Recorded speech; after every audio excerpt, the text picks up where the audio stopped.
Right, so we are honoured, ladies and gentlemen, to be joined by Professor Peter Mortimer, often referred to as the Lymphoedema Oracle.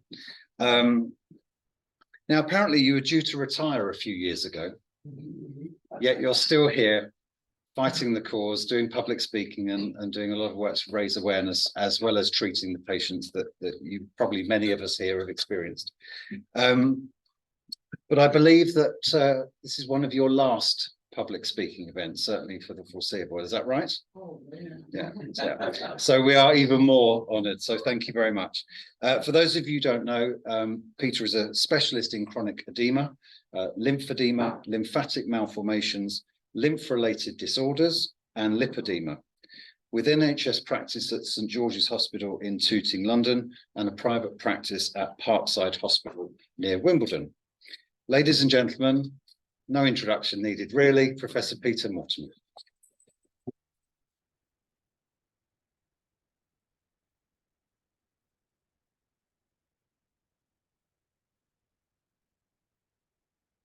well, good evening, everybody. And I refer to myself as a lymphomaniac. And that term really came about when I started in about 1982.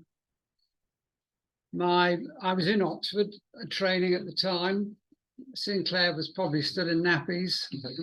Jane probably hadn't been born.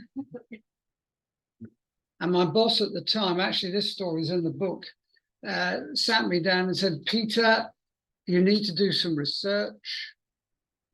And I think you should do something in lymphatics. And he said, I guarantee in 2 years, you'll be a world expert. So I puffed out my chest and was so pleased to think that my new boss, who was going to determine my career, thought so highly of me, but it was none of that. It soon was apparent that nobody worked in lymphedema, and if you were the only one working in it, you were not only the best, but the worst. And that was actually true. Things have improved. There's no doubt about that. There is a bigger critical mass of professionals working, both research and practice in it. And you've heard today, I agree with Jane about her innovation, and Sinclair and the Oxford team the same. We need people like that to come into this area, which is a very neglected part of medicine. Lymphedema is probably more common than dementia, and in many ways has parallels in terms of the morbidity issues it creates. It can kill, but rarely kills. And if it does kill, it's usually because of overwhelming sepsis. And the reason for that is that your lymphatic system houses your immune system. But how often during COVID did you hear anyone mention about the lymphatic system? You heard about immunity, but you never heard about the lymphatic system. So there's a long way to go in terms of educating, not so much the public, because I think the public now know more about it than the professionals and the powers that be, but it's getting it recognized and including in medical schools where unfortunately it's not taught very well. So the net result is when you, the patients, go to your doctor and talk about lymphedema, you will know more than your doctor knows about it. And there aren't many conditions where that happens. So it's better than it was, but it's still very neglected and there's a long way to go. So why are we here tonight? And I would say the reason we're here is to raise funds for lymphedema research, but why do we need lymphedema research? We've got treatments in the form of compression and surgery. But if you look at the portfolio available to treat heart disease or cancer, there are hundreds of drugs available for heart disease and cancer. There is not one drug at the moment we know of that makes your lymph system work better. So lymphedema and lymphatic disease needs more research put into it. But actually at St. George's, we have a particular interest in the genetic forms of lymphedema. So we see children who develop lymphedema because of a mutation in a gene. And what that work's done, it's not as yet translated into any new treatment, but what it has done is it's taught us how important the lymphatic system is in many functions, and not functions, but in many systems of the body. For example, in cancer, cancer spreads and kills because it goes into the lymphatic system. If you could stop that or understand how it happens, you could probably stop cancer in one fell swoop. In heart disease, heart attacks, the recovery of that is largely dependent on the lymphatics of the heart, because the lymphatic system is your repair system. It's the cleansing system of the body. The blood circulation is the supply system, supplying oxygen, nutrients, water. But the lymph system is the clearing up, the cleansing and repair system. So it's very important. Infection. COVID, for example, what? COVID gets into the throat. If you're to develop immunity and overcome it, the virus has to get into your lymph system. It has to get to the lymph gland in order for the right cells to develop the immunity. So the lymph system is key for infection and overcoming infection and developing immunity. And finally, probably the hot area is the relationship in terms of the lymph system and how it might determine obesity. You might think, what on earth is he talking about now? Even James Sinclair might think, well, he's lost it tonight. It's time he did retire. But there is a lot of evidence now that, I mean, lymphedema is very common in the very obese. And that's probably because as weight goes up, this affects the gut lymphatics in particular. They become leaky. And if you've got lymph and you put lymph with fat cells, the fat cells grow like bilio. So there's an area of research there that's going to be very, very important. So obesity causes lymphedema. But coming back to the surgery, you didn't mention liposuction. Half of the swelling of lymphedema is extra fat. It's not just the fluid. So compression therapy is valuable, but you can't compress fat. So liposuction, in my view, is still, and is a very important element of managing certain lymphedemas. But if those patients are overweight, you've got to lose the weight first.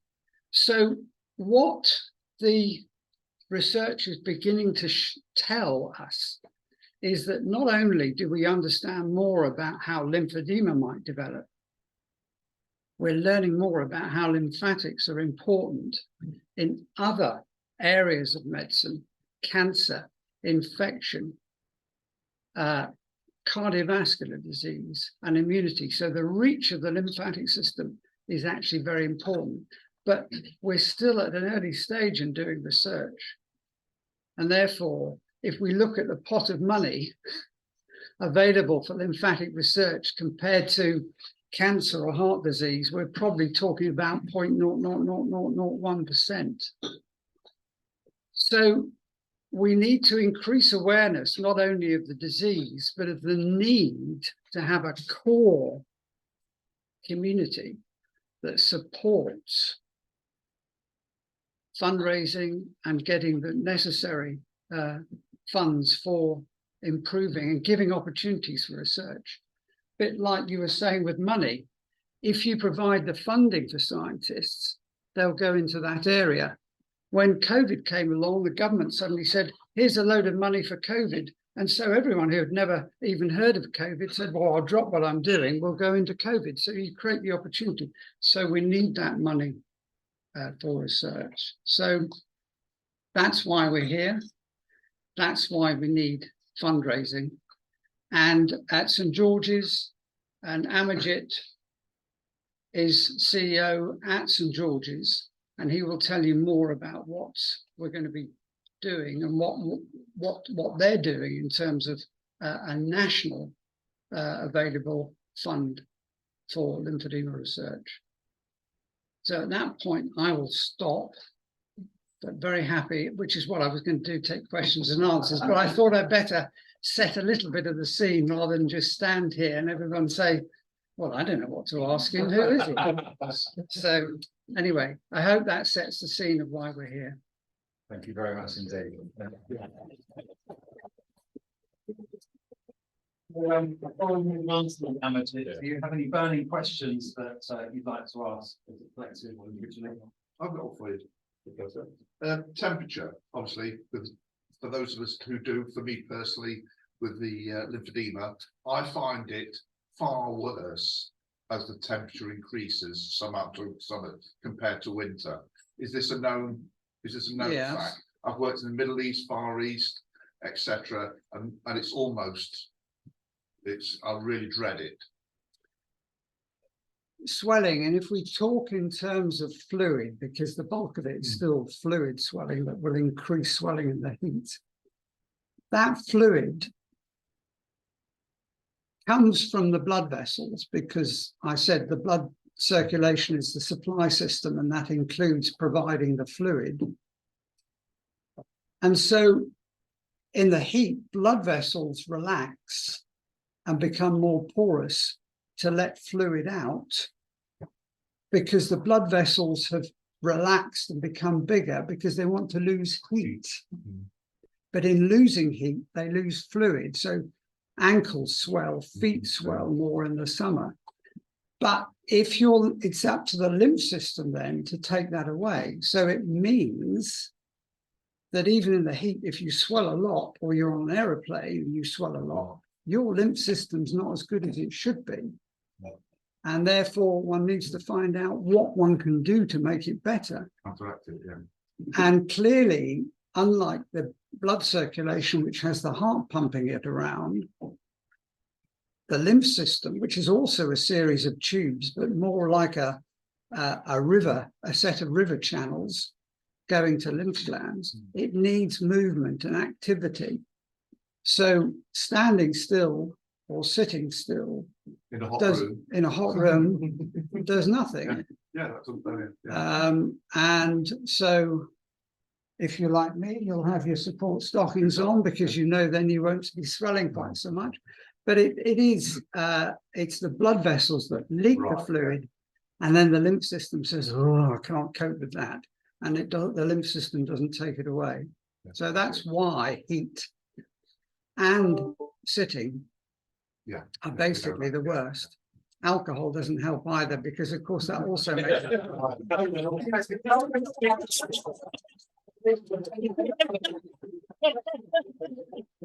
Sorry about that. Very well. It's been standing over there. I wish I hadn't had the desserts, number one. Wiggle your toes and do some heel flexes now, all the non-golfers. And I think we'll continue the questions a bit later on. Anyone for another drink of water? Sorry to spoil the evening. No, that's fine. Thank you so much for coming. It's an absolute pleasure. And Professor Mortimer will be here all evening, staying overnight. I'm not going to answer questions overnight. No, but you'll be in the bar drinking soft drinks to answer any questions. Yeah. Thank you very much. Thank you very much. I wanted to say thank you to this man, to Vicky, because if all the lymphedema community put in 0.1% of what Matt's put in for an evening like this, we've been motoring away in terms of achievement. So, Matt, thank you very much. Okay, that's good. Come on, we're behind schedule, ladies and gents. Right, moving on quickly then. Thank you very much indeed for Professor Mortimer, which leads in beautifully to our next guest, Amerjit Chohan, CEO of St George's Hospital Charity in London. The Lymphoedema Research Fund was founded originally by Professor Mortimer and is now managed by St George's, and Amerjit's going to tell us more about that. And just to underline what Peter said, the fund is so incredibly important to fund research and development needed to not only better understand the lymphatics, which is a lifelong disease, as we know, but hopefully one day find a cure, whether that's a miracle drug, and that's what this research and the funding is hopefully going to find. So to tell us more about the research fund, ladies and gentlemen, Amerjit Chohan.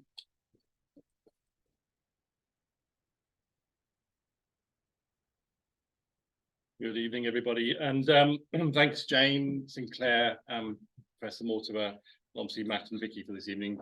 I'm delighted to be here. It's the second year. It's a golf event, and actually the weather's turned out much better than last year. I think we had a bit of a rainstorm last year. I'm just going to talk briefly about the charity because I met Professor Mortimer 5 years ago, and we had this vision then to create a research fund for lymphedema.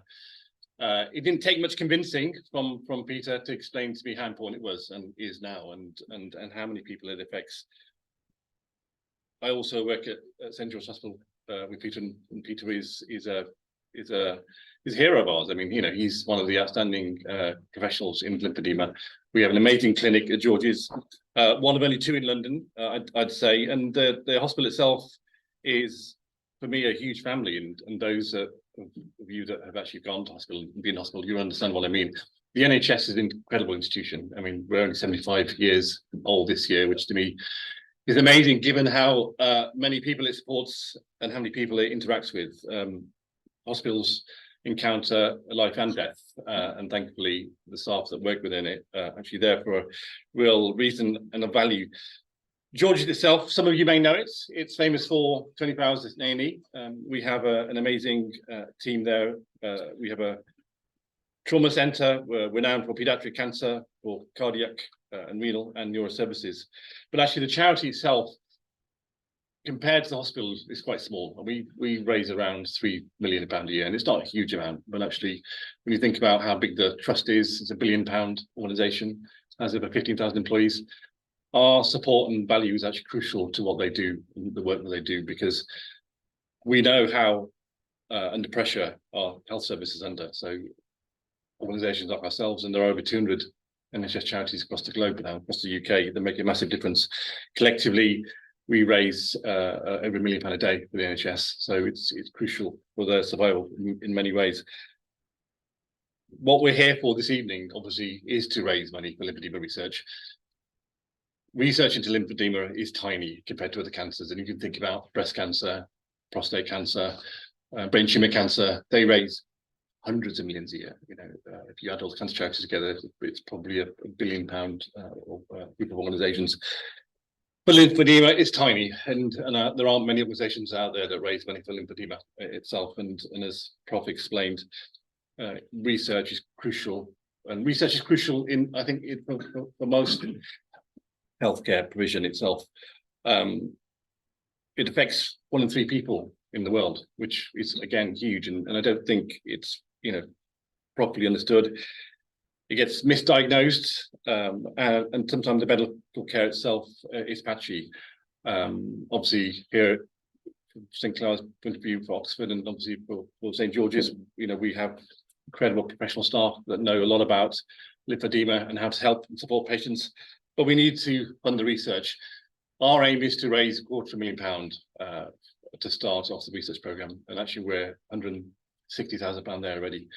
I don't expect us to raise £100,000 this evening, but what would be nice is if we can get that step closer.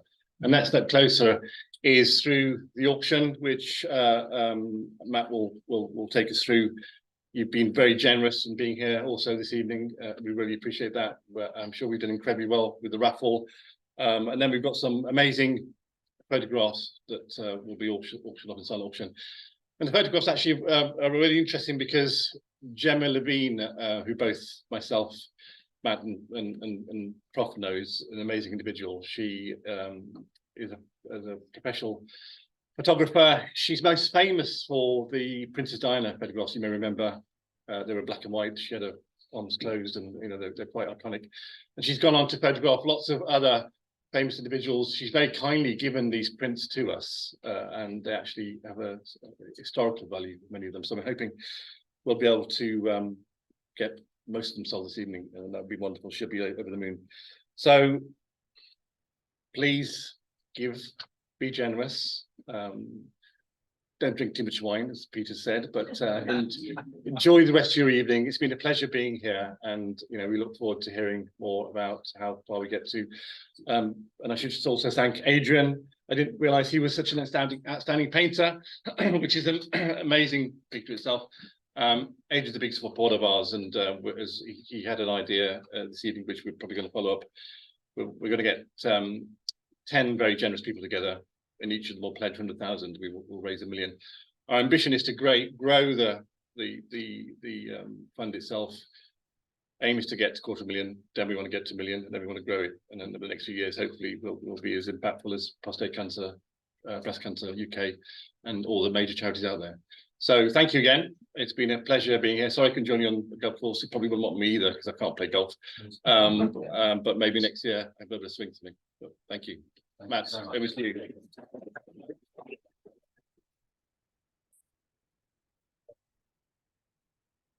I mean, first of all, thank you to all of our fabulous speakers for spending